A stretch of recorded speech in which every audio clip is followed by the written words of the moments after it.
Hello friend, இன்றைக்கி எங்கள் வீட்டு மட்டன் குழம்பு எப்படின்னு பார்க்கலாம் வாங்க. ஃபஸ்ட்டு குக்கரில் மட்டன் வேக வச்சுக்கலாம். மஞ்சத்தூள், சால்ட்டு, தேவையான அளவு தண்ணி ஊற்றி ஃபஸ்ட்டு வேக வச்சுப்போம்.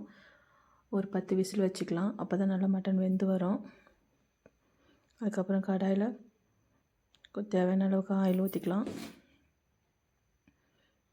2 பட்டை, கிராம்பு, ஏலக்காய், கொஞ்சம் பெருஞ்சீரகம் போட்டிருக்கலாம். சின்ன வெங்காயம் தான் இன்றைக்கி எடுத்திருக்கேன். சின்ன வெங்காயம் சின்னதாக கட் பண்ணி வச்சுருக்கேன். நல்லா வதங்கட்டும். 2 பச்சை மிளகாய், கொத்தமல்லி, புதினா, 2 தக்காளி நல்லா சின்னதாக கட் பண்ணி வச்சுருக்கேன். கொஞ்சம் சால்ட்டு போட்டுப்போம், அப்போ தான் வதங்கி வரும். நல்லா வதங்கினதுக்கப்புறம் இஞ்சி பூண்டு பேஸ்ட்டு 2 ஸ்பூன் போட்டுக்கலாம்.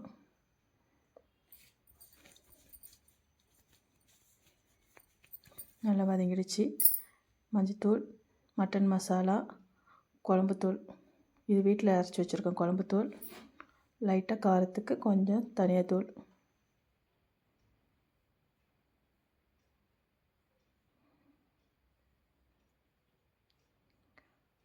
வேக வச்சுருக்க மட்டன் எடுத்து போட்டுக்கலாம்.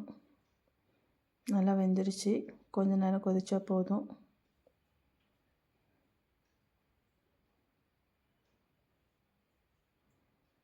நல்லா கொதி வந்துருச்சு.